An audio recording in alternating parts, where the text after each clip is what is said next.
C'est quoi? Pourquoi et comment subissons-nous le karma? Alors, la question du début serait normalement, qu'est-ce que le karma? Ah oui, c'est une bonne question. Effectivement, c'est pas mal dans le sujet. Bon, qu'est-ce que le karma? Je pourrais donner évidemment la consonance traditionnelle de l'enseignement du karma, c'est-à-dire qu'on a toujours entendu parler du karma. Mais je n'apprendrai rien. Donc, je fais des conférences pour apprendre, alors je vais essayer de donner une autre vision plutôt cosmique du karma que humaine, planétaire. Disons, premièrement, pour peut-être, j'imagine que si les personnes sont venues ce soir, c'est qu'ils ont déjà une idée un peu de ce que peut être le karma. En ce sens, c'est un terme hindou qui désigne une loi supposément d'action-réaction. C'est à peu près ça. Si l'on se demande si la loi du karma est une loi de cause et d'effet, ce n'est pas ça.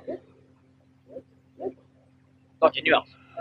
Maintenant, on se demande aussi si on a été instruit par la tradition hindoue, la tradition bouddhique, la tradition judéo-chrétienne aussi pendant un grand bout de temps, c'est-à-dire jusqu'à Vatican II, où le pape Jean XXIII a interdit l'enseignement de la réincarnation. Il n'a pas démenti, il a simplement interdit l'enseignement. Il faut comprendre que partout sur la planète, lorsque l'être humain a la conscience de l'idée qu'il peut, disons qu'il n'est pas mortel, ou nécessairement mortel, lorsque l'être humain parle d'un paradis, ou lorsque l'être humain parle d'un retour sur une autre planète, ou lorsque l'être humain parle d'un retour sur cette planète dans une autre vie, il a automatiquement une tendance innée chez lui à remettre à plus tard ce qu'il pourrait faire aujourd'hui. Cela veut dire que son évolution, il se dit, bon, je vais faire ceci, je vais faire cela, et dans un autre vie, à un moment donné, je me tannerai bien, puis là, je commencerai à évoluer.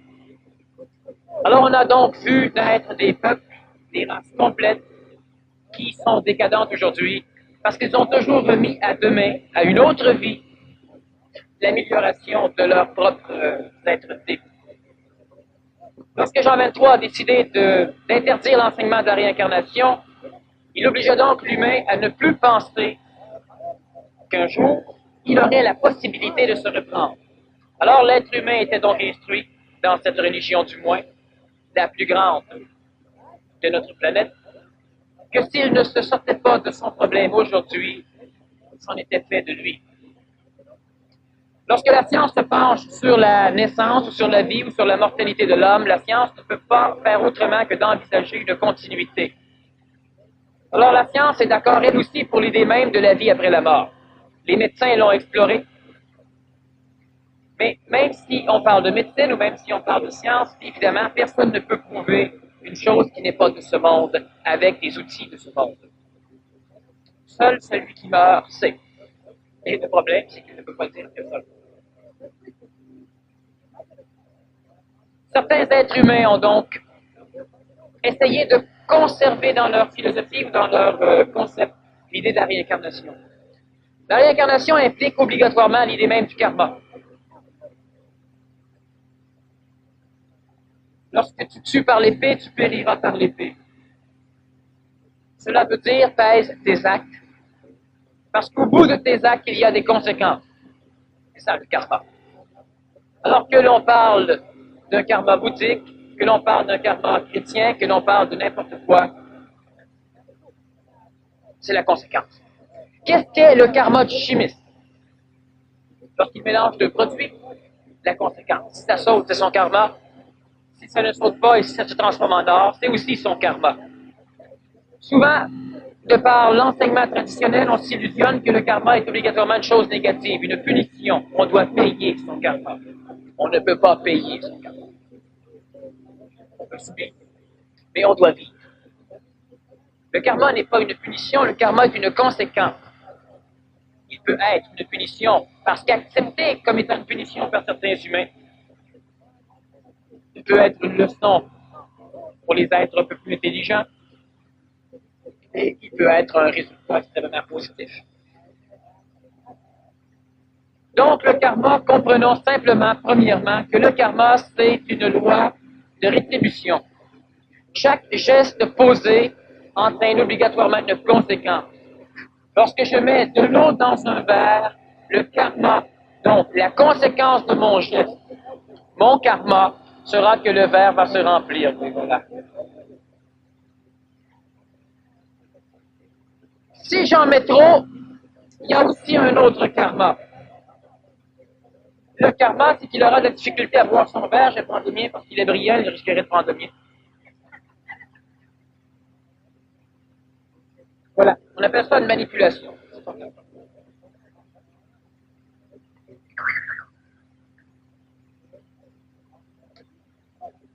Le karma. Résultat, conséquence. Simple. Simple comme karma.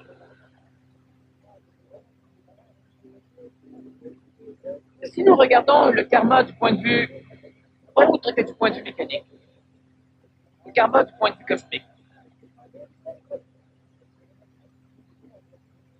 parce que l'être humain se dit, mon fils est venu au monde infirme. Où est la justice de Dieu? Alors l'humain va dire, il paie à sa naissance une dette récoltée dans une vie antérieure. C'est pourquoi il est infirme. D'autres peuvent dire, c'est un karma, c'est le karma des parents. Les parents ont à apprendre ou les parents ont à payer quelque chose. Et c'est leur enfant infirme qui va leur donner. Je n'ai d'abord été pas trop longtemps sur ce point du karma. De toute façon, Daniel, ici, a des questions à me poser. Je vais le laisser aller. Sachant que le karma, c'est toujours un terme qui est synonyme de conséquence. Votre karma est la conséquence de ce qui vit. C'est la façon dont tu parles du karma me semble surtout expliquer vers l'individu. Mais est-ce qu'on peut dire, par exemple, qu'on partage avec les autres des karmas aussi? Le karma est une conséquence. Lorsque vous voyagez dans un désert, le karma du voyageur dans le désert, c'est le soleil, c'est le froid, la nuit, c'est la sécheresse, c'est le sable dans les souliers, c'est le fait qu'il ne peut pas suivre le chemin parce que le vent l'efface dans le sable. Il s'ennuie, il est seul. Lorsque l'être humain rentre dans un petit village, dans une oasis, il traverse des dattiers. Des dattes peuvent lui tomber sur la tête. Ça fait partie du karma de l'oasis. Il vient pour boire. Les chameaux sont dans l'eau en train de boire. Alors il se demande s'il doit boire dans la même eau. Karma collectif. Il s'approche pour boire quand même et l'un des chameaux décide de faire l'inverse de boire. C'est le karma collectif. Il doit vivre un karma qui devra être vécu par tout le monde, y compris les chameaux. Mais les chameaux s'en foutent. Les chameaux s'en moquent. Alors eux ne vivront pas le même karma que l'humain. Et lui ne s'en moque pas. Lorsque l'humain jette un morceau de viande, le chien la ramasse à terre et la mange. Lorsque le chien abandonne une proie, l'humain se penche rarement pour la finir. Le chien a donc un karma plus facile que l'humain. L'humain peut dire oui, mais quand même, c'est sale, c'est ceci, c'est cela. Soit. Et c'est le karma de l'humain que d'être intelligent à ce point. C'est donc son karma de souffrir par l'intelligence. C'est la conséquence. Est-ce qu'on partage notre karma avec les autres? Oui, obligatoirement. Cosmiquement, on partage le karma avec les autres par le simple fait que vibratoirement, on est en communication. Donc, cela veut dire que vibratoirement, on est capable l'un l'autre de s'auto-manipuler. Cela veut dire que nous sommes collectifs. Le fait d'être collectif veut dire que nous dépendons les uns des autres. Dépendre l'un de l'autre est obligatoirement une mécanicité qui nous oblige à vivre un karma collectif.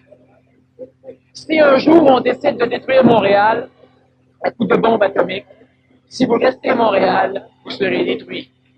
Que vous soyez militant pour la paix ou pour la guerre, vous serez détruit.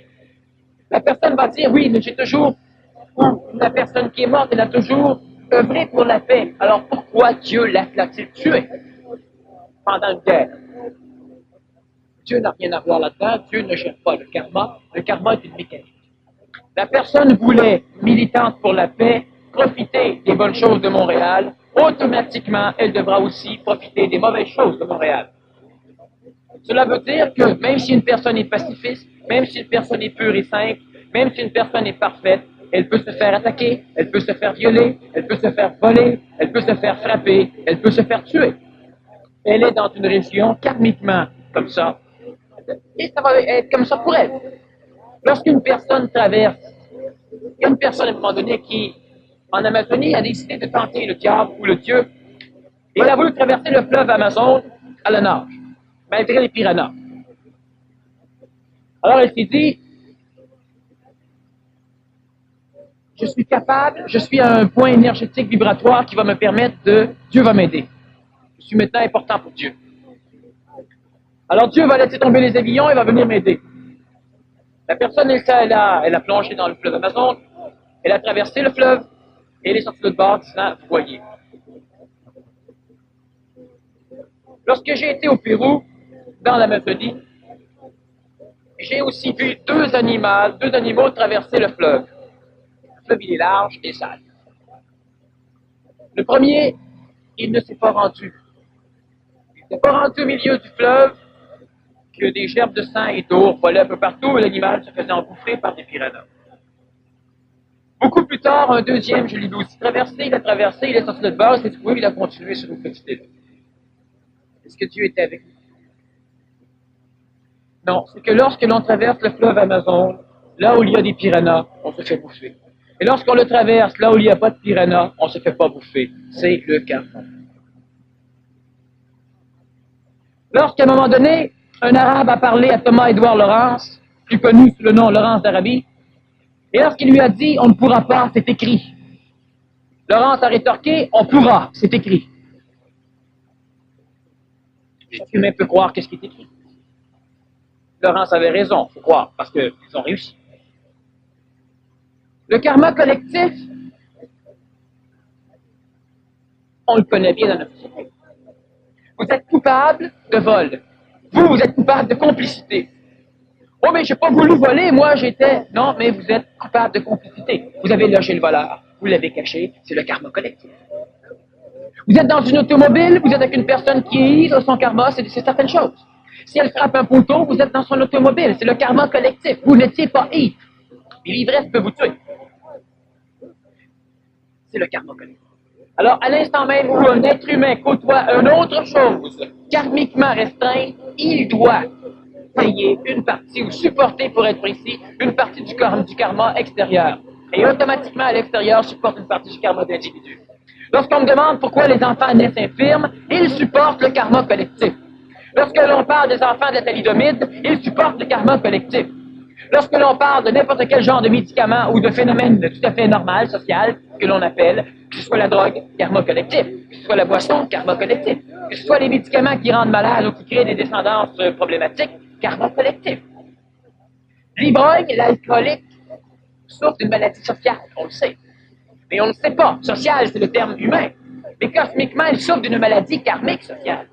C'est-à-dire que l'ivrogne, l'alcoolique, paie, supporte, absorbe une partie du karma de la société, permettant à la société de vivre un peu mieux. Pourquoi les sociétés ont toujours des pauvres, des maisons ruinées? Parce que c'est nécessaire. Il n'y a pas une société, il n'y a pas une ville dans le monde qui n'a pas de pauvres. Et lorsque je parle de pauvres, je parle de personnes qui n'ont ni chauffage l'hiver dans la neige, ni toilettes, qui n'ont pas d'électricité, qui se couchent sous une douzaine ou une vingtaine de couvertures sèches, parce que pas laver. Et ça, on va dire, ça existe où? Lorsque j'étais ambulancier, j'ai déjà été chercher des personnes en plein jour où il fallait rentrer dans leur cabane avec nos lampes électriques pour s'éclairer et où on devait faire attention pour ne pas filer dans tout ce que la toilette avait vomi. Et ces personnes vivent dans ces choses-là. Alors on les amenait à la maison du père, on les amenait dans des maisons que l'on connaît un peu aujourd'hui parce qu'on a fait de la publicité. Mais on ne connaît pas ce monde. Lorsque vous devez mettre 3-4 draps par-dessus une personne avant de la toucher, de peur que vous deviez passer vous aussi à la désinfection après, en plus de votre ambulance et de votre civière, il y a du monde à Montréal qui vit dans ces conditions. C'est le karma. Le karma de ces gens, oui. Mais étant dans une société, c'est le karma de la société. On ne paie presque pas de karma individuel lorsque l'on vit en société, pour la simple raison que tout ce que l'on fait est régi par la société. Ceux qui ont peur de la loi absorbent une partie. Et c'est la loi qui leur fait peur. Et la loi, ils n'auront plus peur de la loi. Lorsque l'humain se sent coupable, c'est parce qu'on l'a instruit à un moment donné que telle action ou tel geste ne devait pas être fait. Qui a décidé ça? La collectivité. Tu es impoli. Mais dans le désert ou dans la jungle, on fait tout. On les fait impolis. C'est la société. Tu n'aurais pas dû faire ça. C'est à cause de toi que la personne a été malade ou qu'elle s'est tuée. Culpabilité toujours. Mais qu'est-ce que la personne supporte? Son propre karma. Ou non pas plutôt le karma de tout le monde. Lorsqu'une personne va dans un salon mortuaire et qu'elle ne souffre pas, tout le monde la regarde et tout le monde essaie de la faire souffrir. C'est pas normal. Non, elle est supérieure à la normalité. Mais non, c'est là ou là. Mais si elle l'aimait, mais l'aimait sans souffrance, si elle l'aimait réellement, et donc elle ne peut pas souffrir de l'aimer, donc elle l'aimait sans souffrir, la personne, elle est décédée. Karmiquement parlant, elle n'absorbe pas le karma de l'autre. Mais tous ceux qui sont autour, mélangeant leur propre karma, pleurant tous, vont vouloir aussi que l'autre absorbe une partie du karma. Et c'est souffrant, maudit, de souffrir seul à la mort de quelqu'un quand tout le monde est là, avec un sourire aux lèvres. Et vous êtes là et vous pleurez. C'est souffrant, il faudrait que tout le monde pleure, ce serait moins pire. Parce que là, vous absorbez votre propre karma seul. De partager avec les autres, c'est mieux. Pourquoi l'être humain a besoin de partager ses souffrances, ses joies? Le karma, c'est autant positif que négatif. L'être humain veut le partager. Pourquoi l'être humain veut-il le partager? Parce que c'est toujours plus facile de supporter le karma, parce qu'il est divisé à travers tout le monde, et lorsqu'on ne peut pas jamais se dire nous sommes responsables.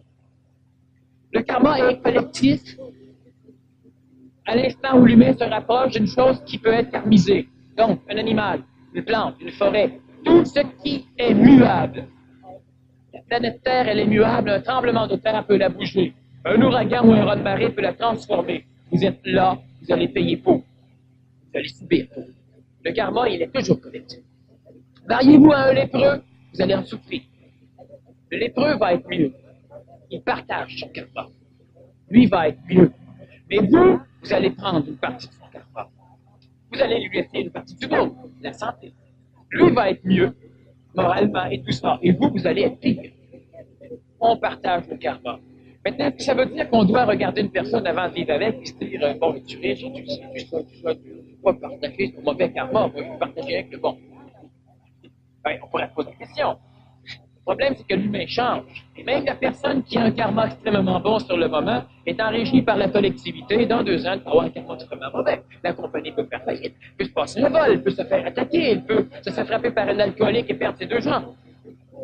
Et vous êtes marié avec. Vous allez devoir assumer la partie de son karma. C'est normal. Alors, ne cherchez pas de cette façon à fuir le karma. Vous ne pourrez pas. Est-ce qu'on peut dire qu'à ce moment-là, c'est une loi d'action-réaction? Bon, est-ce que c'est une loi? Comprenons ceci. Tout ce que l'être humain ne comprend pas et par ignorance contredit amène automatiquement des désordres. Et ces désordres traditionnels, répétés génération après génération à l'échelle de notre planète, l'humain a le front de nous appeler loi. Alors effectivement, présentement, il y a une loi du karma. Chaque fois que tu te frappes sur un mur, il y a une loi qui t'interdit de rentrer dans les murs. Tu vas souffrir pour apprendre. Mais le karma n'est pas une loi. Le karma est une condition. C'est-à-dire qu'il n'y a pas un fichu Dieu, il n'y a pas un fichu être intelligent qui, à un moment donné, est venu instaurer une loi pour dire à l'humain, tu seras récompensé lorsque tu feras ce que je veux et tu seras puni lorsque tu feras quelque chose qui est frustré. C'est pas possible comme ça.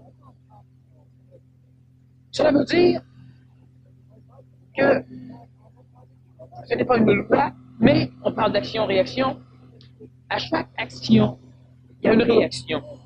C'est le karma. Mais le karma, ce n'est pas nécessairement l'action-réaction, mais beaucoup plus la réaction. C'est là-dessus qu'il faut travailler. Pour éviter une réaction malsaine, on doit donc envisager l'action opposée. Donc, on doit devenir conséquentiel.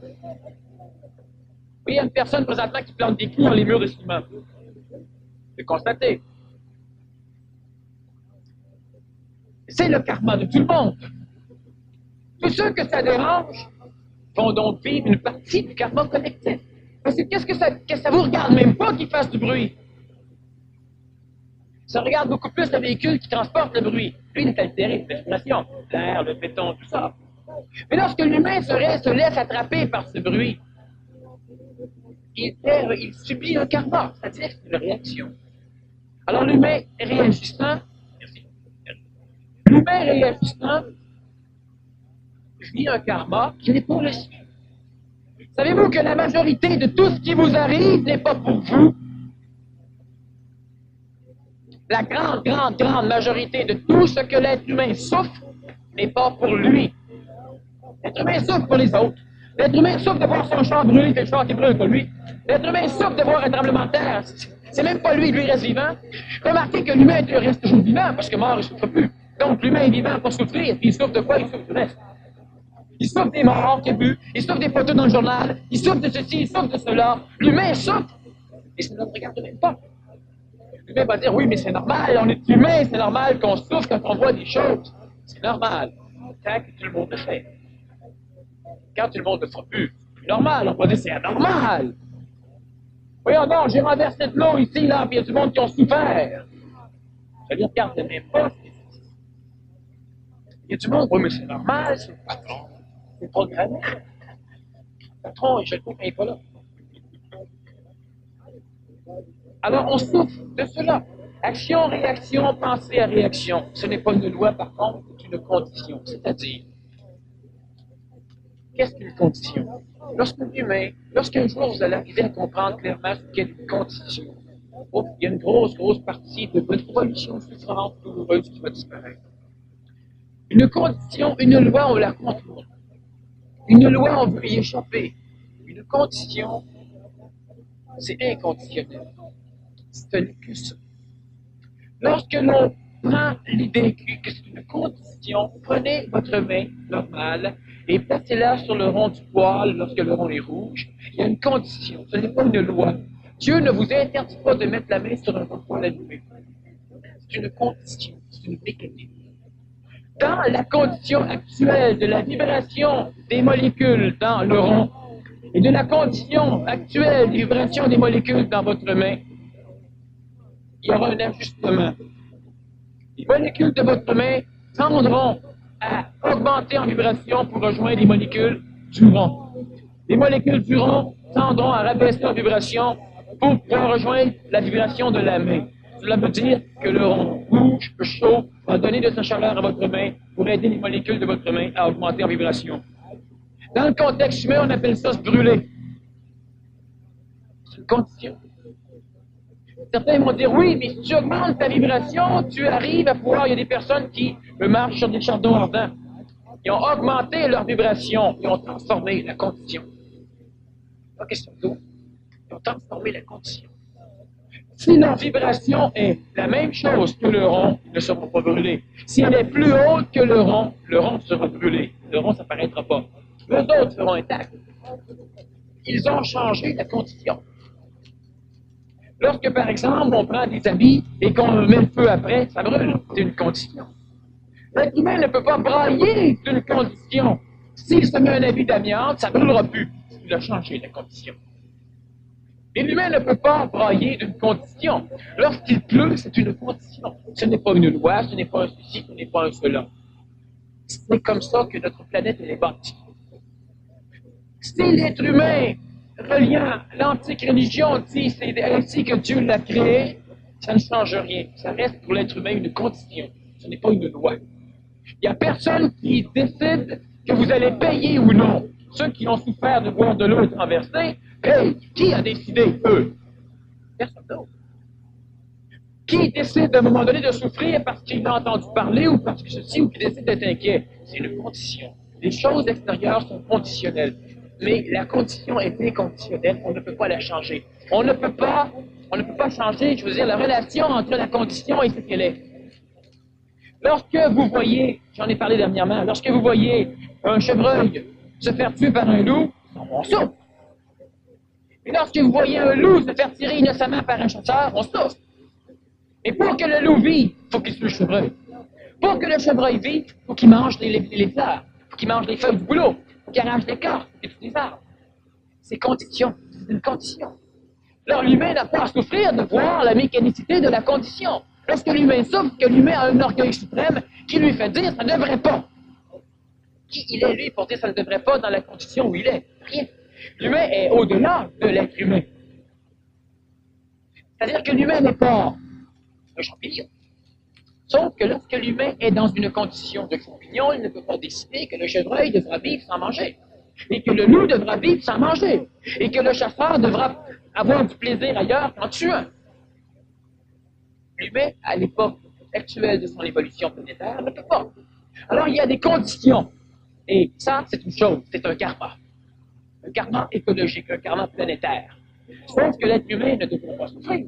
L'être humain ne devrait pas être assujetti à cette souffrance. L'être humain devrait prendre considération que c'est une condition. Lorsqu'il pleut, ça vous tombe sur la tête, ça vous mouille. Chialez pas. Vous savez, ça a toujours été comme ça. Ça va peut-être changer. Et pour l'instant, dans l'étape actuelle des choses, si vous ne mettez pas un parapluie sur votre tête, ou un chapeau ou quelque chose, l'eau va mouiller votre tête. Lorsque l'humain sort l'hiver et qu'il sait qu'il se met à geler, il faut qu'il s'habille en fonction de la condition. Oui, mais je ne peux pas savoir qu'aujourd'hui, fait que je suis sorti en godou en gogoune. 22 décembre. Je ne peux pas vraiment de pour neiger. Quel âge as-tu? Ça fait combien d'hivers vis-tu? C'est une condition. L'être humain ne peut pas chialer. L'être humain ne devrait même pas souffrir. C'est une condition. Souffrance physique, ok, mais pas souffrance émotive, souffrance psychologique. Parce que là, il se fait le luxe d'un karma. Ça, c'est une souffrance qui ne le regarde pas. À un moment donné, faites un essai chez vous. Juste observez toutes les souffrances que vous souffrez qui ne vous regardent pas.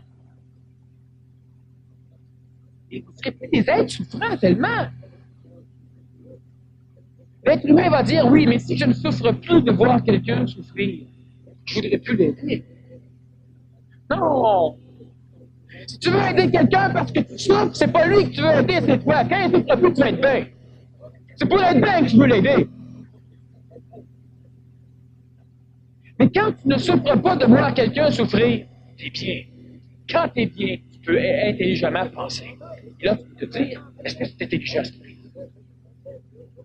Et là, si tu veux aider pour corriger une condition, tu vas le faire. Pas parce que ça te fait souffrir. Parce qu'à l'instant où la personne disparaît de ta vue, tu ne souffres plus. Pourquoi on aide le tiers-monde? Parce qu'on lui montre des photos d'enfants tout nus, tout croche, mais maigres. Sinon, c'est bien évident qu'ils vont rester toujours maigres. Montrez-moi pas des photos. J'ai même pas besoin d'en avoir la preuve. Ça va de soi. C'est une condition de vie. Mais cette condition, elle me nuit et elle leur nuit. Et on est une humanité qui évolue, et ce n'est pas l'individu individuel qui a de l'importance cosmique, c'est la planète. Si vous voulez vous en sortir, le reste de la planète devra s'en sortir. C'est une raison intelligente de vouloir fonctionner ensemble. En ayant une conscience individuelle, mais en fonctionnant ensemble. Aidons-nous parce que ça facilite la tâche de tout le monde. Et pas aidons-nous parce que ça fait souffrir. Qu'est-ce que ça engendre comme société? Ça engendre que lui commence à avoir des problèmes, mais ça ne paraît pas. Il vient m'en parler, mais oh, ça ne pas l'air bien grave. Je ne chauffe pas l'air grave. Mais quand lui se traîne à terre ou lui se suicide, là, ça me fait souffrir. Là, je me dis, j'aurais dû l'aider. Ça crée une société qui guérit, une société qui n'est pas karmiquement écologique. Ça se crée une société qui ne fonctionne que par la souffrance. Alors on se demande pourquoi on souffre pour évoluer. Si on ne souffrirait pas, on n'évoluerait plus. On veut évoluer pour fuir la souffrance, parce qu'on est tanné d'être comme on est. Certains veulent évoluer pour s'améliorer. Ce sont des rares individus, des anormaux. Mais eux autres ont raison. Et à un moment donné, l'humain va finir par le comprendre. On ne doit plus souffrir les souffrances des autres. Ça ne peut pas être bien. Si on n'est pas bien, on réagit rien que par souffrance. On réagit juste par souffrance, ça n'a aucun sens. Tant que le billet frais mange juste assez pas trop être maigre, j'en souffre pas, je le nourris pas. Quand il commence à être assez maigre que là, j'en souffre, là, je le nourris. C'est une condition absolument absurde. L'être humain a besoin de tant de nourriture par jour, de ceci, de cela, de cela. La planète peut créer tant et tant de choses. Alors, y a-t-il moyen de gérer ce que la planète peut donner par rapport à ce que l'humain a besoin, de façon à ce que tout le monde aille suffisamment? On va dire oui, et c'est un fait. Le problème, c'est que l'humain ne veut pas le faire, parce que l'humain ne voit pas la souffrance des autres. Alors, il faut qu'on leur publicise la souffrance des autres pour que l'humain commence à donner, pour avoir la conscience tranquille. C'est ridicule. Lorsque vous allez juste faire une analyse, souffrez-vous pour vous ou combien pour tout ce qui ne vous regarde pas? Ça crée un égrégore de souffrance majeure à l'échelle de la planète, parce que si une personne ici fait une crise d'épilepsie, C'est enregistré mémoriellement au niveau grégorien. Mais si moi je souffre de l'avoir-faire, je crée de la souffrance en plus. Et si on est ici 125 ou 150 personnes ou 175 à le regarder et à souffrir ensemble, sacre-bleu. La personne qui se connecte sur l'égrégore collectif, ça commence à être épileptique, elle va avoir peur en maudit. Elle va dire c'est souffrant. Oui, mais elle se base sur la souffrance que tout le monde aura canalisée et mis et enregistrée là. Ça crée que des contextes comment? Pourquoi les handicapés ont eu tant de difficultés à s'adapter? Eux étaient adaptés à leur état. Ils étaient comme ça. C'est ceux qui n'étaient pas comme eux. Lorsque l'humain a toujours trouvé hier qu'un handicapé, ça finit par créer une région où consciemment ou inconsciemment, la conscience de l'handicapé va s'abreuver. Et il sait très bien que s'il sort dehors, le monde va rire de lui. Il n'est jamais sorti. Comment ça qu'il sait? Parce qu'il le sait, parce qu'il le puise là où tout le monde a enregistré cet égrégore de refus. L'handicapé ne refuse jamais la société refuse l'handicapé. De moins en moins, parce que les handicapés peuvent maintenant voter. Maintenant, sont suffisamment équipés pour se rendre jusqu'aux urnes. Alors, devenant des électeurs, ben là, on leur donne des trottoirs pour qu'ils puissent monter. Mais avant ça, non. Faut pas souffrir pour les autres. Justement, on peut dire qu'un karma, c'est quasiment un handicap. C'est tellement un handicap qu'on peut se demander si on peut s'en libérer de ce fameux karma. Si on peut se libérer du karma. Bon. Oui. On peut arriver à vivre. Pas de suite. L'être humain va évidemment arriver à vivre des assujettis de la condition karmique. Mais d'une façon irréelle. C'est-à-dire que la conséquence des actes restera toujours la même.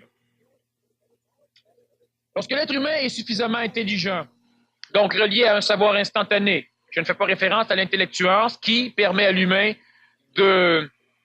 d'associer des mémoires qu'il a appris, de se servir de son expérience ou de sa connaissance. Parce qu'à partir de l'expérience et de la connaissance, on a toujours de la difficulté à s'adapter au neuf. L'évolution améliorative de l'homme, c'est toujours en direction du neuf. L'évolution adaptative des animaux ou de l'humain, non pas de l'être humain, mais de l'humain, est une évolution conditionnelle à la possibilité de faire de l'association mémorielle. Lorsque l'être humain évolue, c'est une évolution améliorative. Lorsque l'être humain évolue d'une façon améliorative, bon, j'ai expliqué des petites choses sur lesquelles je ne suis pas revenu ces derniers temps, alors on va en parler un petit peu. L'homme a un corps physique. Le corps physique est vivant. C'est pour ça qu'on dit c'est un homme, une femme ou un enfant. Lorsque le corps physique n'est plus vivant, le corps physique pourrit. Donc, le corps physique oublie la forme qu'il avait. Cette forme se perd. Cette vie, elle est perçue par les acupuncteurs, énergie yin, énergie yang, énergie minale aussi à un moment donné. Pas encore au niveau de l'acupuncture, mais ça va venir. Et ça, c'est le corps vital, c'est l'énergie vitale. C'est elle qui engendre la vie. L'énergie vitale, elle est transmissible au-delà de la matière, ce qui fait qu'une personne âgée peut donner naissance à un enfant qui sera frais, qui aura une peau d'enfant. La vie n'est pas brûlable. Le corps physique s'use et à un moment donné ne peut plus supporter la vie. La vie le quitte. Au-delà du corps vital, il y a le corps astral. Le corps astral, c'est la constitution globale des mémoires de l'homme. Des mémoires, des émotions et des désirs de l'homme. Ce sont des terminologies, des concepts, des formes. Et pour qu'on puisse communiquer ensemble, qu'on puisse se comprendre, on a des mots. La relation entre l'émotion, le désir et les mémoires constitue la psychologie de l'homme. La psychologie de l'homme, ce n'est pas la relation entre son plan émotif et son corps physique. Le plan émotif s'identifie au corps physique. Et là, il décide que le corps physique a besoin de beaucoup de crème glacée aujourd'hui. Mais c'est la psychologie qui a besoin de crème glacée, pas le corps physique. Bon. La psychologie, c'est la relation entre le plan émotif, le plan des désirs et le plan des mémoires. C'est le monde astral. Au-delà du monde astral, il y a ce que l'astral va à un moment donné créer. Lorsque l'être humain a des mémoires, il peut maintenant comparer. Lorsque l'être humain compare, il désire. Je sais que j'ai pas assez d'eau. Puis il y en a plus. Ah, je pourrais en avoir plus, donc j'en veux plus. Maintenant, ce qui va arriver, justement, c'est que l'être humain, l'ego, va découvrir qu'il n'a pas toujours ce qu'il veut. Alors, il va lentement essayer d'associer ses mémoires, mais sans coloration émotive. Parce qu'automatiquement que le ver d'école, étant émotif, il se met en colère. Ça a été l'homme des cavernes. Ça a été l'homme du Moyen-Âge. Ça a même été l'homme de fin 1800, début 1200. À un moment donné, l'humain se dit non, la colère ne sert à rien. comment puis-je avoir de l'eau? Il commence à rendre un peu plus intellectuel, c'est-à-dire qu'il commence à vouloir logiférer ses mémoires, les rendre logiques. Et il développe l'intellect. L'intellect, c'est la partie naissante du corps mental ou du plan mental, de l'énergie mentale de l'homme. L'intellect va surtout être ce qui va permettre le début de la différenciation de l'animal de l'humain.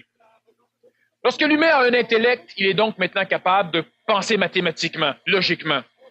Lorsque l'être humain a un intellect, l'intellect grossit, mais l'intellect reste assujetti au plan émotif.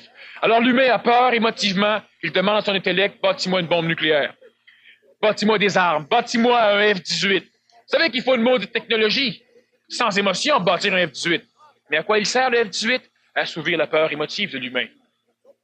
Lorsque l'être humain poursuit son évolution améliorative, il finit par dissocier son mental de son plan astral. Le mental n'est plus maintenant assujetti à l'émotion. L'être humain à ce niveau ne bâtit plus pour sa sécurité, pour, disons, donner réponse à son plan émotif, à son plan astral. Il a des désirs, mais un désir qui n'est pas coloré par son plan émotif. J'ai le désir de dépolluer, parce que c'est énergétiquement économique, parce que c'est intelligent, parce que ça fait partie de la condition propre d'une vie normale du corps physique. Je ne désire pas polluer parce que j'ai peur un jour de respirer de la boucane noire. C'est pas pour ça. Aujourd'hui, l'être humain veut dépolluer parce qu'il a peur. Se libérer du karma, cela veut dire en arriver à un point tel où on ne fait plus référence aux mémoires émotives que nous avons accumulées. Alors, l'être humain ne peut plus souffrir la souffrance des autres. L'être humain ne peut plus souffrir des choses de l'extérieur. L'être humain souffre donc que ce qui le regarde. Mais étant donné que dans son mental, il est capable de ne pas avoir d'émotions, je précise, l'homme nouveau a mentalement plus d'émotions. Mais l'homme nouveau est capable d'avoir des émotions comme l'humain parce qu'il a toujours un plan astral. Sauf que son plan émotif ne vient plus jamais ternir sa faculté d'être conséquentiel, intelligent et efficace. Donc, l'homme nouveau est capable de s'asseoir et de se délecter d'un coucher de soleil. Mais l'homme nouveau n'est pas capable de souffrir qu'un soir il sort et il y a des nuages, il n'y a pas de coucher de soleil. Il se délectera des nuages. Ou il fera autre chose. Il est capable de goûter, il est capable de jouir de la vie, mais comme beaucoup plus que l'homme ancien. L'homme ancien qui jouit de la vie a toujours peur de ne pas en jouir assez longtemps, donc il ternit déjà sa jouissance de la vie. Il la prend en photo, il la met en film, il la met en musique, il a peur de la perdre. Pour se désassujettir de la condition karmique, l'être humain doit arriver premièrement à ne plus vivre dans son mental de l'émotion, ce qui automatiquement le déconnecte de la souffrance d'extérieur. Je ne parle pas que de la souffrance d'autrui, je parle de la souffrance extérieure. Alors il se retrouve lui avec lui. Se retrouvant lui avec lui, il peut maintenant, mentalement, il va être capable de logiférer chez lui. Qu'est-ce que la souffrance? Le karma, ça reste toujours une condition actuelle de réponse à une action. Alors l'homme nouveau devient conséquentiel. Étant conséquentiel, il sait très bien que s'il a soif, il devra mettre de l'eau dans un verre. Que s'il le remplit plein flush, il aura de la difficulté, il devra se mouiller. Alors, il fera attention pour ne pas remplir son verre. Ça a l'air bien banal. Mais l'homme nouveau ou l'homme qui se désassujettit de la retombée nucléaire karmique ou de la retombée dangereuse du karma est un être humain qui devient tout à fait conséquentiel. Et pour devenir conséquentiel, il devra arriver dans un endroit paradisiaque mental. On a un endroit paradisiaque astral, c'est la Jérusalem céleste. On en parle un peu dans la Bible. Un jour, on viendra là-dessus. L'être humain doit arriver dans un état mental que j'appelle la préscience. Il doit savoir, avant même que la condition expérimentale ou expérientielle de l'ego puisse vivre. L'être humain qui arrive à cette conséquentialité présciente est un être humain qui, obligatoirement, va poser un acte qui va engendrer un karma positif pour lui et pour les autres. Sachez une chose, c'est que l'homme nouveau sait très bien qu'un karma positif pour lui et négatif pour les autres est toujours un karma négatif pour lui. Parce que les autres sont la condition dans laquelle il vit. Si tout le monde souffre, le monde va finir par venir ternir, vont finir par venir chez lui, frapper à sa porte. Alors évidemment, si tout le monde est correct, lui, il est correct. L'homme nouveau sait très bien qu'une condition karmique blanche est une condition karmique blanche pour ceux qui l'entourent. Est-ce que c'est possible à ce moment-là de se créer un karma volontaire? Oui. Est-ce qu'on peut volontairement se créer un karma? Ce serait-tu intelligent? Oui, c'est intelligent. Se créer volontairement un karma, cela veut dire s'arranger pour mettre de l'argent en banque. Cela veut simplement dire créer une condition, altérer, transformer d'une façon améliorative la condition dans laquelle nous vivons. Et cela veut automatiquement dire que le karma que nous allons devoir supporter est un karma qui nous supporte. Le karma habituel de l'humain est un karma qui l'écrase. Mais un karma volontairement construit, donc intelligemment conçu, est un karma qui va supporter l'humain. Cela veut dire que tu n'es pas malade, c'est ton karma. Te supporte. Cela veut dire que tu ne souffres plus, c'est ton karma. Te supporte. Cela veut dire que tu es capable d'aimer sans peur, parce que tu ne souffriras pas d'aimer. Ça te supporte. Cela veut dire que l'être humain est capable, et l'être humain se doit, c'est obligatoire. Si je crie trop fort, c'est que le technicien a placé le bouton trop haut. C'est que l'être humain se doit de créer une condition karmique qui va le supporter. L'évolution, ça se doit d'être facile. L'évolution, ça ne doit pas être souffrant. L'évolution est souffrante parce que l'humain ne connaît pas, l'humain ne veut pas accepter la condition d'évolution. Lorsque tu es dans la neige d'hiver, tu peux penser à l'été. Mais ne t'habille pas en été pour donner un coup de pouce à l'été pour qu'il vienne plus vite. La condition de neige reste la même. Alors l'être humain peut se dire un jour, je marcherai sur les eaux. Oui, mais en attendant, prends une chaloupe. Parce que si tu passes toute ta vie à pratiquer à marcher sur les eaux, tu vas perdre ta vie. Donc l'être humain doit simplement connaître la condition actuelle et à cette condition, il doit la connaître parfaitement. La connaissant parfaitement, il pourra la contrôler parfaitement. La contrôler parfaitement, cela veut dire être écologique. Cela veut dire transformer de façon améliorative un État en n'obligeant pas d'adaptation de l'État. Lorsque l'être humain arrive dans une forêt et qu'il coupe tout, la nature doit s'adapter. Ça peut prendre 10, 15, 20, 30 ans. Il y a une démolition écologique. Lorsque l'être humain adapte une condition par l'intelligence, ça ne paraît presque pas. La structure qui vit dans ce cadre écologique s'adapte immédiatement. C'est impeccablement mieux. Alors là, c'est parfait. Donc, créer un karma positif, cela veut dire, prenons l'exemple, une famille qui est tout à fait inorganisée, que tout le monde mange à des heures irrégulières, on laisse tout traîner, on laisse le pain ouvert, on laisse le pot de beurre d'épinot sorti, on laisse le chat licher le beurre, on laisse le frigidaire à moitié ouvert, on fait tout ça, on médite devant le frigidaire, savoir ce qu'on va manger, tout est givré. C'est une condition particulière. Le linge traîne à terre, les bottes, on rentre avec. Enfin, on a une maison réellement, on a un écosystème qui n'est pas harmonieux. Tant que l'humain n'a pas de conscience de cet écosystème, il s'en fout. Il n'en souffre pas. Mais lorsque l'humain prend conscience de l'écosystème, soit par comparaison avec une autre maison, là, il rentre chez eux, oh là, c'est sale, ou soit parce qu'il prend conscience qu'à un moment donné, il est allé de glisser dans la boîte, puis il se fait la hanche. Bon. L'humain décide de changer. Mais si un humain dans la famille décide de tout changer, les autres vont souffrir. Les autres doivent s'adapter inconditionnellement à une nouvelle condition qui n'est pas harmonieuse avec eux. Alors là, ça va chialer, là, on va encore faire le bordel. La personne qui veut tout changer va crier parce que les autres ne veulent pas changer. Moi, je veux m'organiser, mais lui, il veut pas. Moi, je veux ceci, l'autre veut pas. C'est le problème de l'évolution dans le couple ou dans la famille. Alors, on doit, si on est intelligent, transformer le cadre familial, le petit écosystème, de façon à ce que, lorsque toutes les personnes ou toutes les parties de cet écosystème pénètrent, y compris le chat, tout le monde trouve « Ah, c'est mieux ». Mais un peu. Et là, on rechange un peu plus tard, un peu plus loin, mais de façon à ce que tout le monde rentre. Oui. Mais quand on rentre, « Oh, je t'ai encore mis mes bottes, là! » Je les ai serrées. C'est quoi, ça, serré? Là, il y a un problème. Alors, l'humain, donc, créer un karma positif, c'est... À un moment donné, je vais faire une conférence, justement, qui s'intitule, je crois, « La science des mondes meilleurs, l'écologie ». C'est la science de la création des karmas positifs. Alors, je vais donc y revenir lors de cette conférence.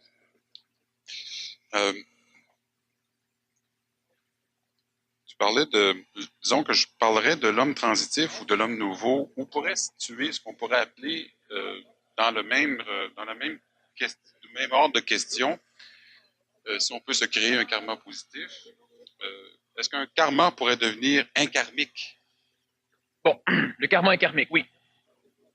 Mais là, pour parler du karma inkarmique, on doit monter un peu plus haut que la conscience normale de l'humain.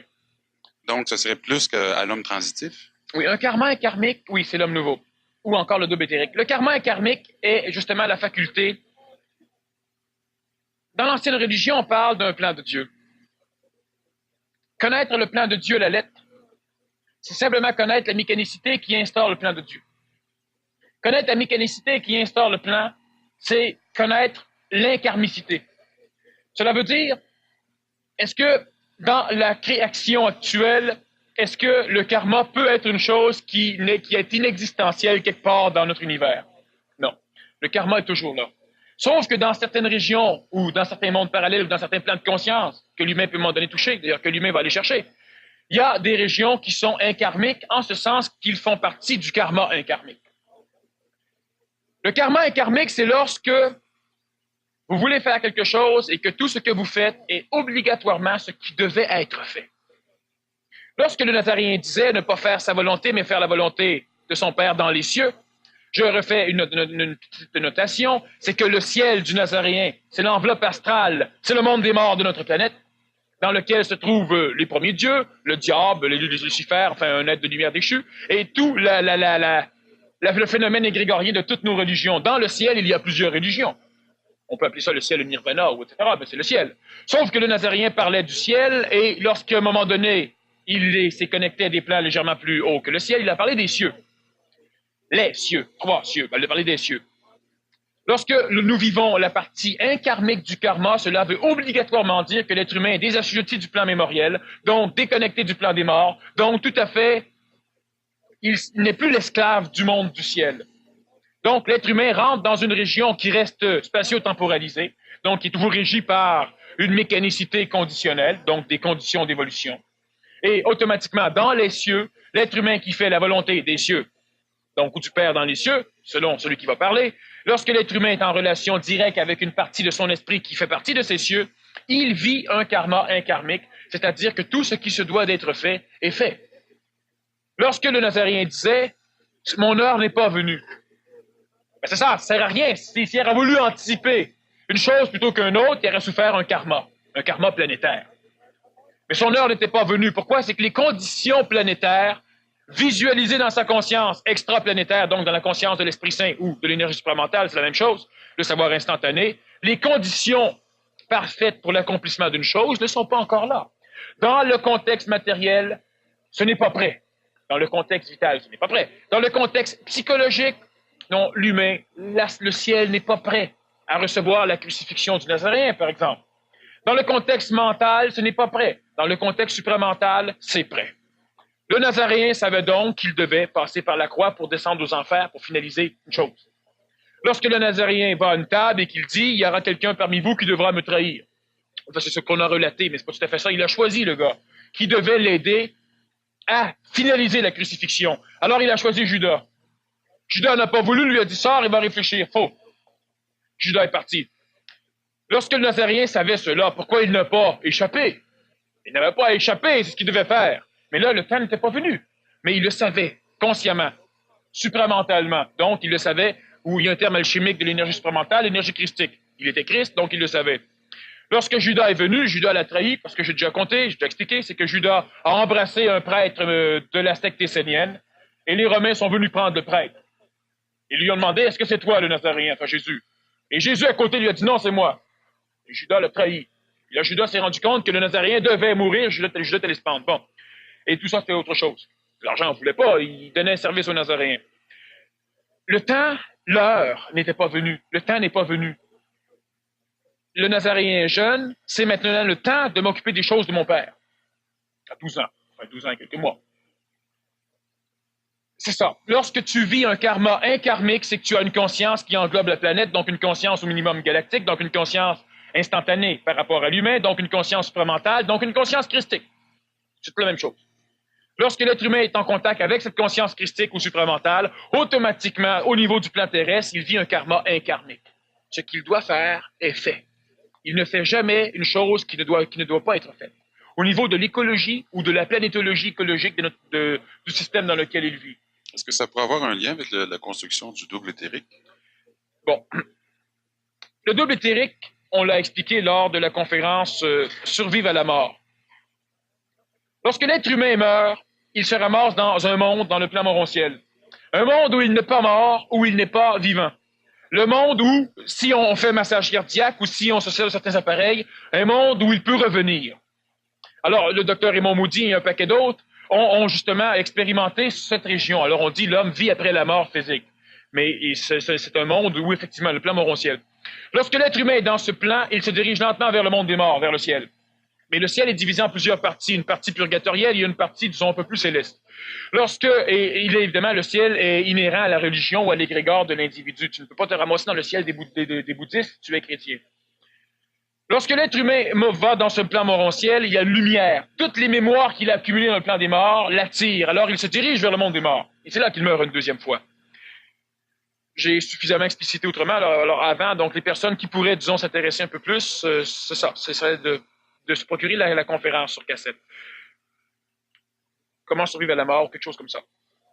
Lorsque l'être humain s'anégoïse de son vivant, lorsque l'être humain entre en contact avec son esprit, le premier palier de son esprit, c'est le plan supramental, l'énergie christique, l'intelligence instantanée, l'Esprit Saint. Le deuxième palier sera ce que la religion appelle l'énergie du Fils. Et le troisième palier des cieux, c'est l'énergie du Père. Mais encore, les termes sont dangereux. Il y a plusieurs pères, plusieurs dieux. À un moment donné, bon. Dans la Bible, on parle des dieux. Le Dieu de Jacob, le Dieu de... Bon, etc. Les Élons et les dieux. C'est différents dieux. Lorsque l'être humain parvient à s'anégoïser de son vivant, lorsque l'être humain devient humble, lorsque l'esprit vient chasser l'ego, l'ego est transmué, supramentalisé pour créer une correspondance de personnalité ou d'identité dans le plan supramental, donc dans le monde christique, donc dans le premier plan des cieux. Automatiquement, lorsque l'humain va mourir, étant humble, il se ramasse dans le monde morantiel et il n'est plus attiré par la lumière du monde des morts parce qu'une lumière beaucoup plus puissante, celle qui est en correspondance avec son esprit dans le premier cieux, l'attire, donc le double éthérique.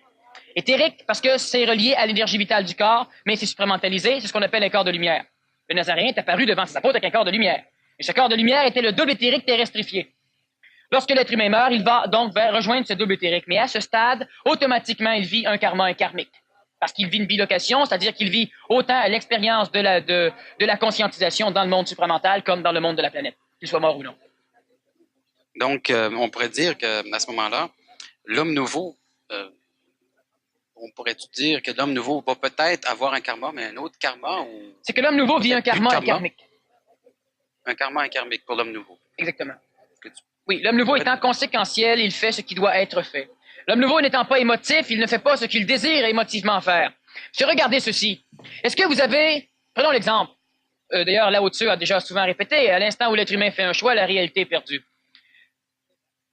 Qui détermine que vous avez besoin de tout le luxe, par exemple, qu'on va avoir chez soi? Ben, l'émotivité. Lorsque je vois une affaire belle, elle me fait vibrer, je tombe en amour avec, là je fais mes mains puis j'achète. Lorsque l'être humain devient conséquentiel, il ne prend que ce qu'il a besoin. Donc, il ne peut pas gaspiller. Lorsqu'émotivement, on achète ou qu'on va voler les pommes du voisin, c'est qu'on a peur d'en manquer. Mais si on est conséquentiel, si on calcule qu'on peut en manquer, on va faire ce que les anciens faisaient. On va bâtir un silo, on va faire un grenier, on va faire une cave. Et on va entreposer. On ne gaspillera pas. Lorsque l'être humain n'a pas peur, qu'est-ce qu'il fait? C'est l'abondance. Il va. Lorsque l'être humain a peur, là, il commence à... Pourquoi l'être humain n'est pas intelligent? Pourquoi l'être humain ne se sert pas de ce qu'il a besoin quand c'est nécessaire et c'est tout? Non, c'est l'abondance. On y va, on gaspille. Il prend une pomme pas tellement bonne dans ma poubelle. Il j'ai 2 pommiers chez moi, à ma cour. Regardez ceux qui ont des pommiers. On gaspille des pommes. Mais ceux qui les achètent, on gaspille moins des pommes. Et c'est toujours comme ça. C'est toujours comme cela. Donc, lorsque l'être humain devient suffisamment intelligent, c'est-à-dire lorsqu'il est relié à une intelligence qui n'est pas tributaire de l'expérience, donc des mémoires, une intelligence qui lui permet de savoir lorsque c'est nécessaire de savoir, même s'il ne l'a pas expérimenté, c'est ça qui différencie l'humain de l'animal. Bon, le fait de savoir. Pas le fait de connaître, le fait de savoir. La souris, elle connaît. À un moment donné, elle passe dans les labyrinthes, elle trouve le fromage sur le fromage. À la longue, elle connaît le chemin, alors elle connaît. Lorsque l'être humain connaît, il est savant comme la souris. Lorsque la souris ne connaît pas, ben là, elle cherche. Mettez un être humain dans une ville qui ne connaît pas, il cherche aussi. Qu'est-ce qui différencie l'homme de l'animal? L'homme pense à un plan divin. Oui, ok, d'accord. Ça, c'est la première chose qui différencie l'homme de l'animal. Mais l'homme pense à un plan divin. Qui l'a instruit du plan divin? Ah, il l'a pas appris. Savoir instantané. Il y a la plus petite partie de cette conscience supramentale a réussi à percer la brume de l'homme. Et l'homme sait quelque chose. Il sait. Il peut pas mettre de mots, il peut pas mettre de nom, mais il sait. Il sait qu'il vit. L'animal ne le sait pas. On n'a pas besoin de lui dire qu'il vit, il sait. Il ne va pas mourir, il sait qu'il vit. Et il sait qu'il y a quelque chose d'autre. Où est-ce qu'il a appris ça? Il le sait. Mais l'être humain, du moment qu'il sait ces deux choses-là, il se dit maintenant, je peux plus rien savoir instantanément, il faut que j'apprenne tout. Fait que là, il cherche un maître, il cherche un gourou, il cherche un bichou. Là, il va apprendre. Mais lorsque quelqu'un vient dire à un moment donné, oui, mais là, vous avez su ces deux choses-là sans qu'on vous l'enseigne. On vous a maintenant enseigné que ce que vous aviez perçu, ça s'appelait Yahvé, ça s'appelait machin, ça s'appelait ceci. Faut faire des courbettes en avant pour que lui soit content. Ça, tu l'apprends, ça. Ça, c'est pas inné chez l'homme. Il n'y a pas un enfant qui vient au monde qui va aller, qui sait d'instinct qu'il doit se mettre à plat ventre devant une statue. Il n'y a pas un enfant qui sait ça. Mais l'enfant va apprendre à respecter son Dieu. Oui, mais si l'enfant est une partie du Dieu, il respecte des fois bien mal. Alors l'enfant, il sait, il vit des choses. Il est coloré par la collectivité. L'être humain arrive à ce savoir instantané. On va poursuivre lors de la deuxième partie, donc avant de commencer les questions, parce que j'ai des choses que j'aimerais finir avec ceci. Très bien. Alors, je vais répéter les petites annonces pour que vous puissiez profiter. Je vous rappelle que le spécial de la soirée, si vous achetez le billet pour la prochaine conférence de Daniel... Faut s'asseoir. Ça, j'ai des mauvaises nouvelles quand on achète des chaises et qu'on ouvre des tables. Eh bien, ici, on a vraiment une abondance de questions. Enfin, ici, on a une abondance de réponses. Enfin, une femme.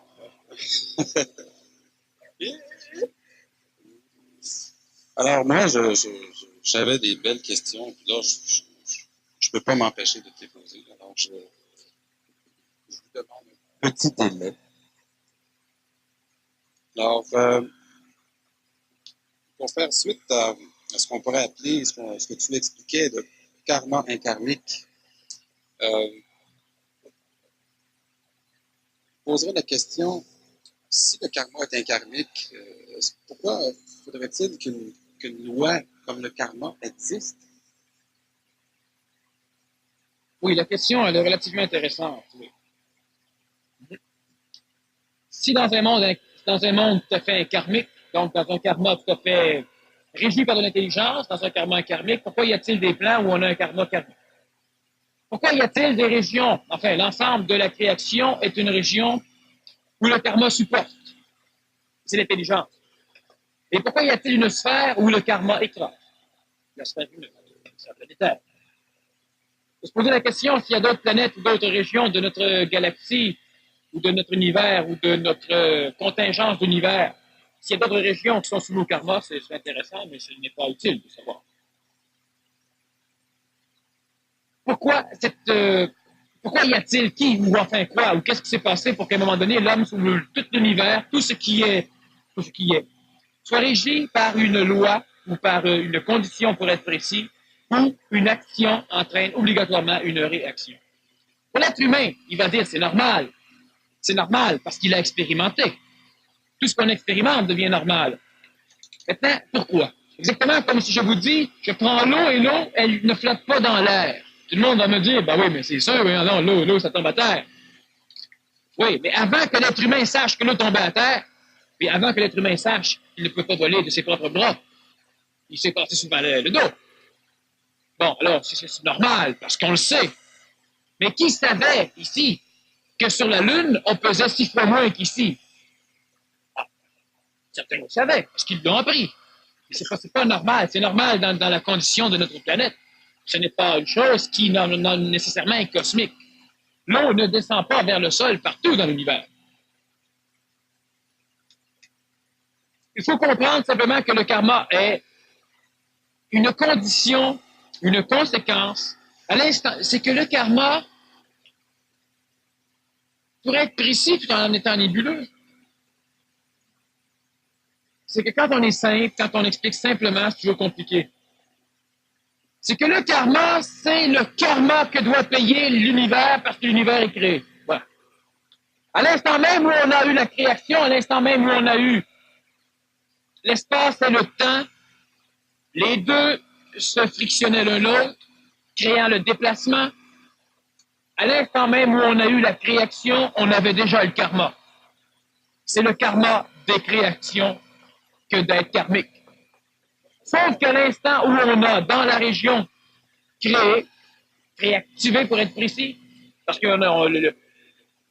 l'idée même que l'être humain pourrait se faire de Dieu le Tout-Puissant, ou de Dieu le Père, ou de Dieu le Créateur, ou de une autre divinité qu'une divinité qu'on peut adorer. Plusieurs plans de Dieu. Dieu n'est pas le Créateur. Qui a créé Dieu?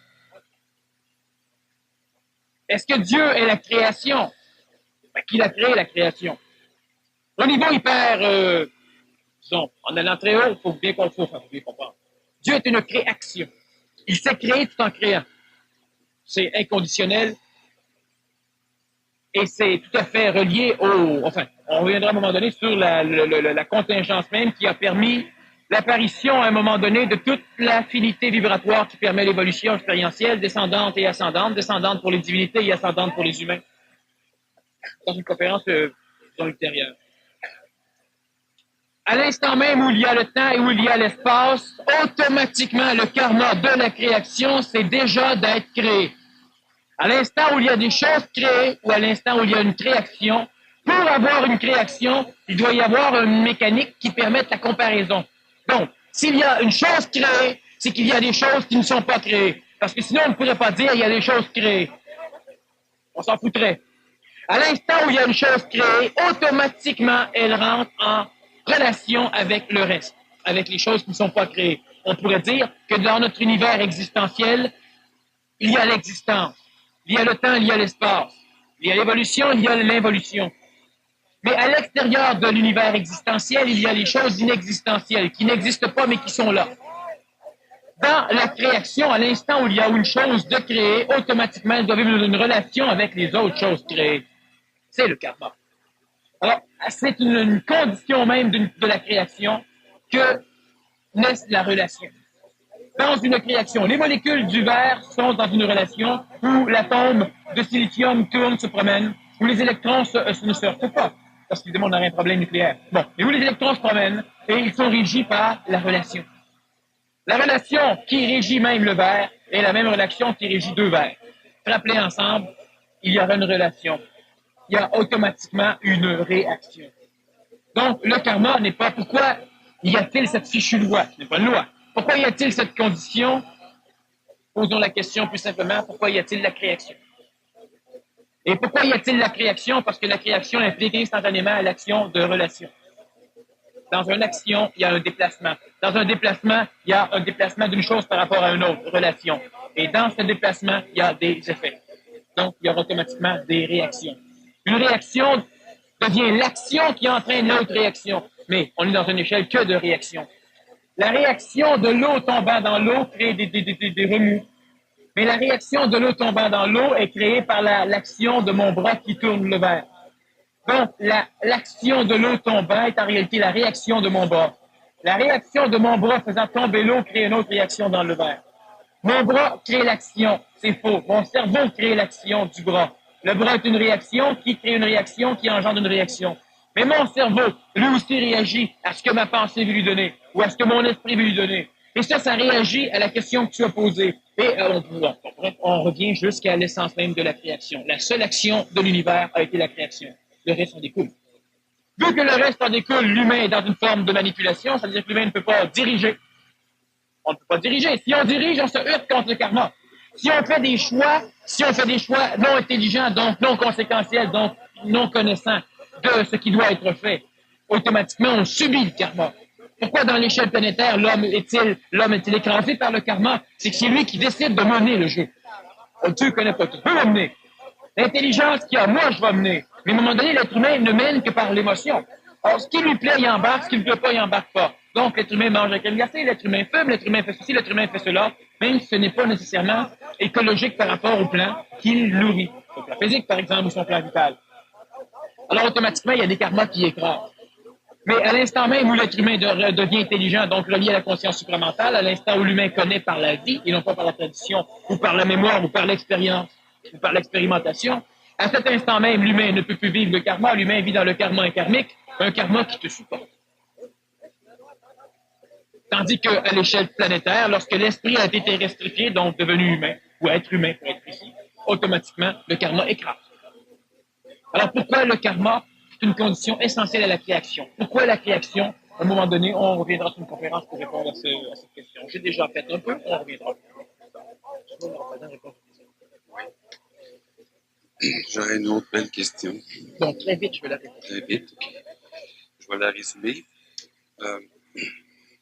Lorsqu'on va à la source même de l'énergie, tout le monde pense qu'on est Dieu, Dieu a tout fait, etc. Mais Dieu, il est-il soumis lui aussi à la loi du karma? De ça, on parle aujourd'hui. Est-ce que Dieu est soumis à la loi du karma? Est-ce que Dieu est un être intentionnel qui peut décider à tout instant de tout transformer en se foutant royalement de ce qui a été créé? Est-ce qu'à un moment donné, Dieu peut décider que l'eau flotte et que l'air est plus pesante que l'eau? Puis l'humain, qui se démerde là-dedans. Puis Satan, qui retourne dans l'océan d'air. Parce que s'il respire l'eau, il y a des problèmes. Si Dieu ne peut pas faire ça, c'est que Dieu est soumis à la loi du karma. Donc, Dieu est soumis à la loi de conséquence. Donc, Dieu est soumis à l'intelligence de la conséquence d'une action ou d'une réaction. C'est un très beau dilemme, parce que si je dis que Dieu est soumis à la loi du karma, l'humain va dire, ben oui, non, Dieu est le Tout-Puissant. Alors, pourquoi Dieu ne fait pas ceci et cela? Parce qu'il nous aime, karma. Parce que si Dieu, je parle de Dieu, mais je peux parler aussi de quelque chose de peut-être plus existentiel ou réel. Prenons quand même le concept de Dieu. Pourquoi Dieu aime-t-il l'homme? Est-ce qu'il a le choix d'aimer l'homme? C'est une drôle de question. Est-ce que l'être humain, est-ce que vous avez le choix d'aimer quelqu'un? Non, vous l'aimez ou vous ne l'aimez pas. Au plan mental, on l'aime. Mais on n'a pas le choix. Parce qu'on ne peut pas haïr. Est-ce que Dieu a le choix d'aimer l'humain dans le contexte, disons, des religions actuelles, avec le concept de ce Dieu? Est-ce que Dieu a le choix d'aimer?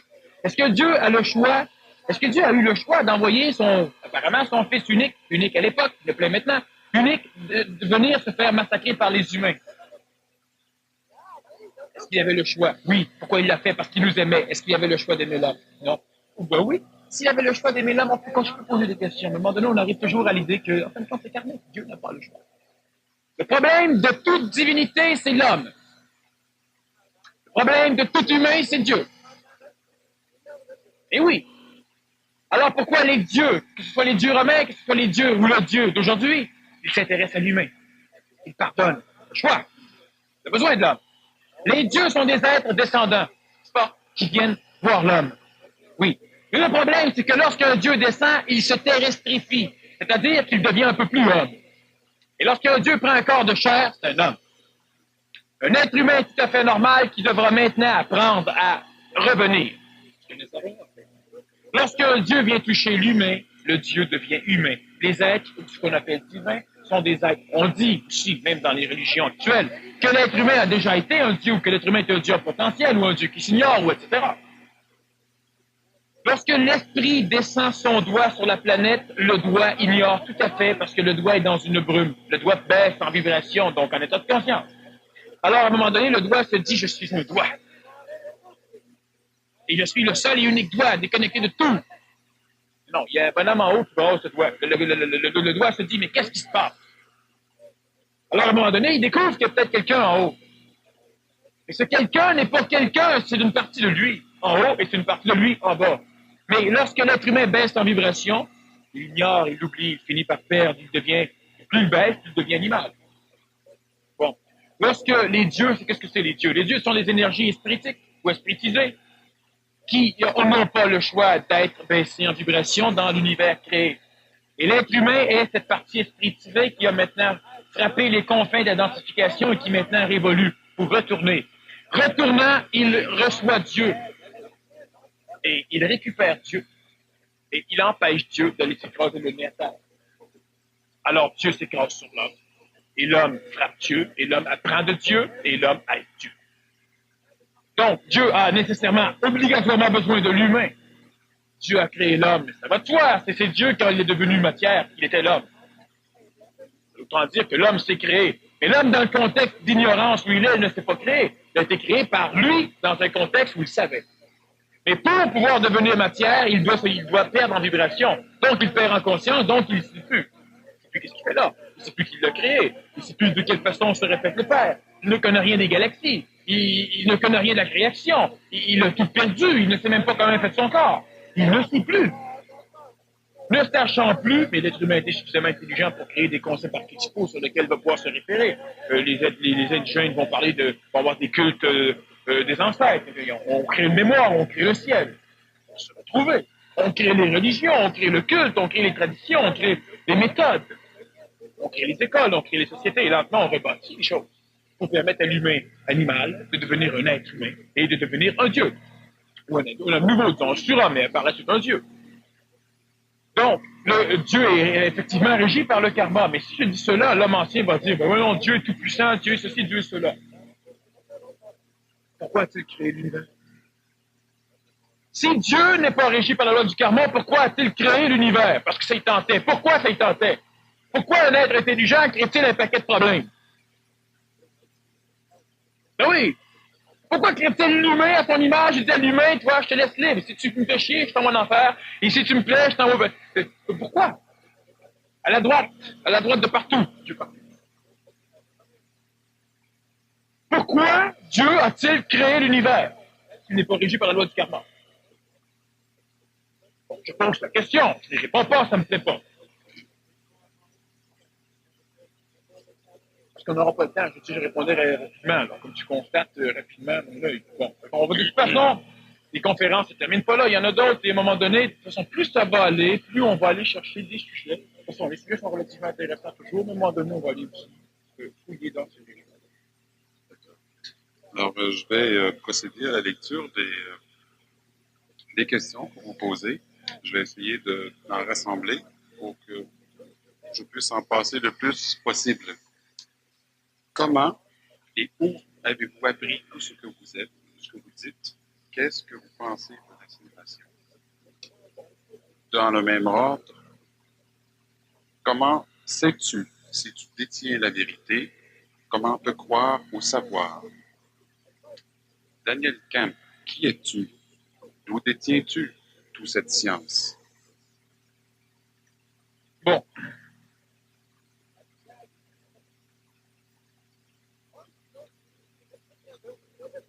Bon. Comment sais-tu que tu détiens la vérité? La vérité, pour moi, c'est de la coloration de réalité.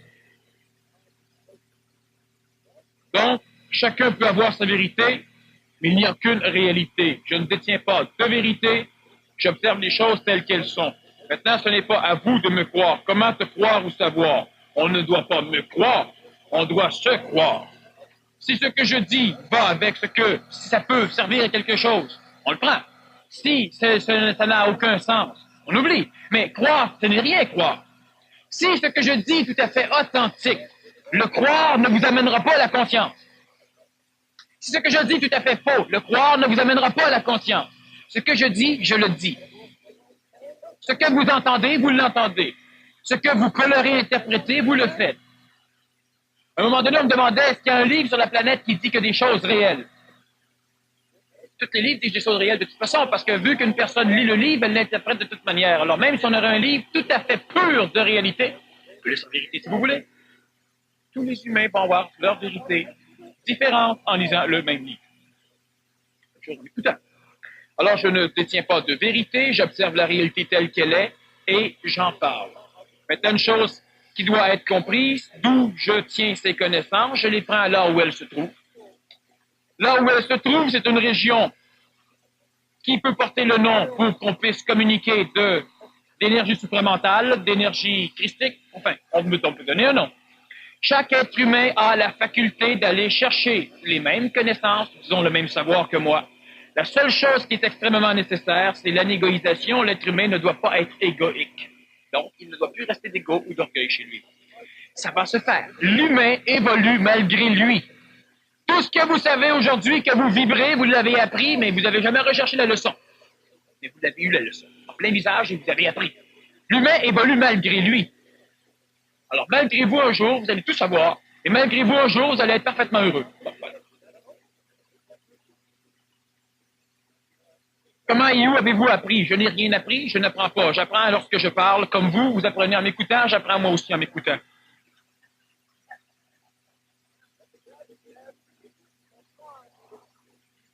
On ne devrait pas rire. Lorsque vous avez un problème, vous en parlez avec quelqu'un. L'autre ne connaît pas la solution, mais vous non plus. Mais en parlant, vous trouvez la solution. C'est ce que je fais, je parle, puis je me réponds. Qu'est-ce que vous pensez de l'incinération? Premièrement, je ne pense pas. Maintenant, je peux parler de l'incinération telle qu'elle est. L'incinération est une chose qui est convenable, mais disons que pour expliquer toute la mécanicité de l'incinération, on a déjà parlé dans certaines conférences antérieurement. Ce sera un peu long pour, disons, de répondre clairement à la question ce soir. Si on veut savoir si on devrait se faire incinérer, oui ou non, faites-vous incinérer si ça vous tente. Mort de préférence.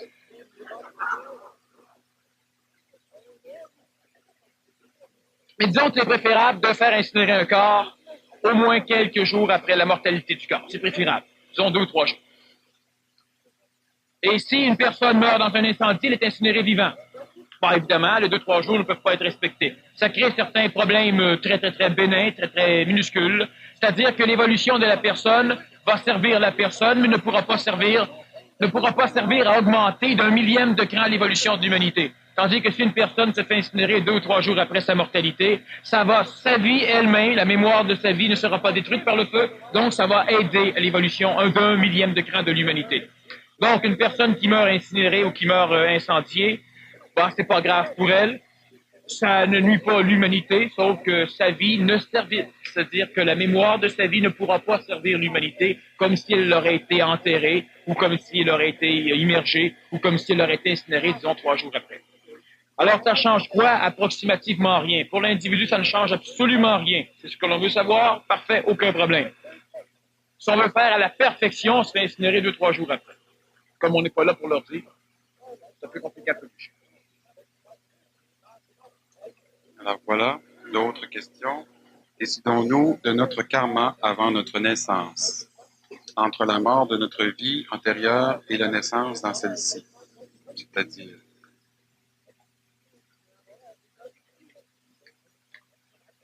décidons-nous de notre karma avant notre naissance. Comment arrivez-vous à accepter, enfin ceux qui acceptent cela, que quand vous êtes dans le monde des morts ou quand vous êtes avant votre naissance, vous savez des choses que vous ne savez pas maintenant? Pourquoi seriez-vous plus intelligent avant d'être sur la planète, puis là, vous préparez des cossins pour vous apprendre des choses? Si vous préparez les cossins pour vous apprendre des choses, c'est que vous le savez, les choses. Comment un professeur peut-il préparer un examen s'il ne connaît pas les réponses? Alors, comment préparer un chemin karmique de vie si on ne connaît pas nous-mêmes les réponses? Alors oui, mais on vient sur la Terre et puis on oublie parce que sinon on contournerait. Si vous savez, pourquoi venez-vous apprendre? L'humain ne choisit pas d'avance. L'humain ne prépare pas sa vie de façon consciente comme on le croit. C'est préparé de façon attractive. C'est-à-dire qu'un corps physique ne peut pas faire autrement que d'attirer une âme particulière. Qui ne peut pas faire autrement que d'attirer une énergie mentale particulière? Qui ne peut pas faire autrement que de colorer le contact qu'il a avec l'esprit de sa façon à elle? De cette façon, c'est choisi. C'est pas choisi, bon, j'aime pas le nez, mes parents pensaient riche, non, non. Non. C'est-à-dire entre la mort de notre vie antérieure et la naissance dans celle-ci. La personne, elle s'en va, elle prend un coup, elle conduit une calèche, à un moment donné, elle est ivre, et puis elle tue un piéton.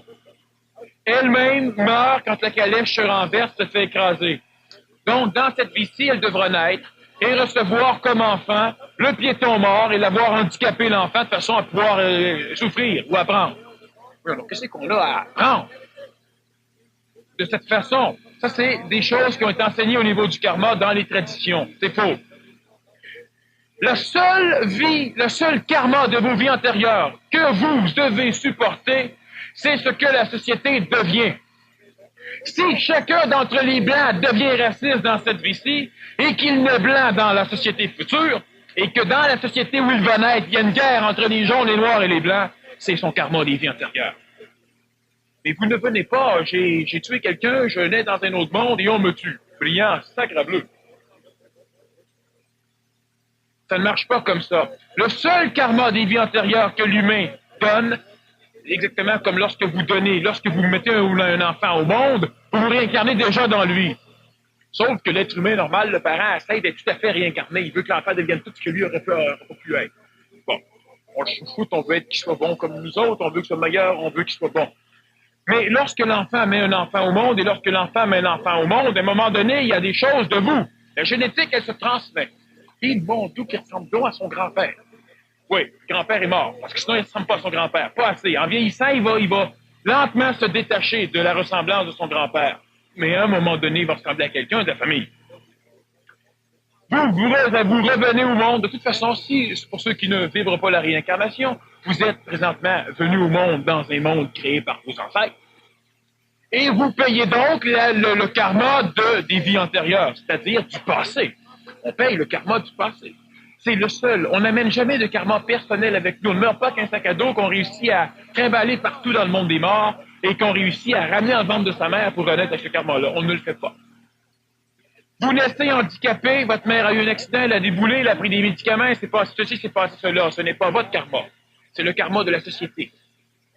Le karma des vies antérieures que l'être humain amène, c'est le karma de la pollution, par exemple. Vous avez pollué, comme présentement, aujourd'hui, on vit dans une société particulière qu'on laisse aller. Bon, alors, si on renaît dans 500 ans d'ici, on va renaître dans ce qui va inéluctablement sortir de cette société d'aujourd'hui. Et là, on pourra dire, aujourd'hui, je paie le karma de mes vies antérieures, mais on le fait tous en gang. On ne prend pas son karma à nous personnel et on l'amène. Je répète que l'évolution de l'humain n'a d'importance, surtout qu'au niveau de la planète. Chaque être humain n'est pas pesé. Vous renaissez dans un cadre qui découle inévitablement du cadre précédent.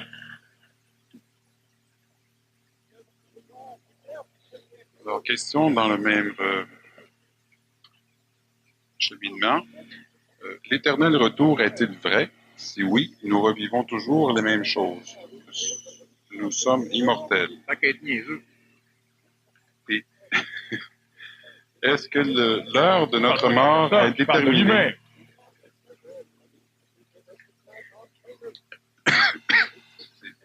Est-ce que l'heure de notre mort est déterminée? Quand et où? Si oui, je suis pas sûr. Si oui, pourquoi faire attention à notre santé quand je pars en voyage, par exemple, en avion, j'ai peur des accidents.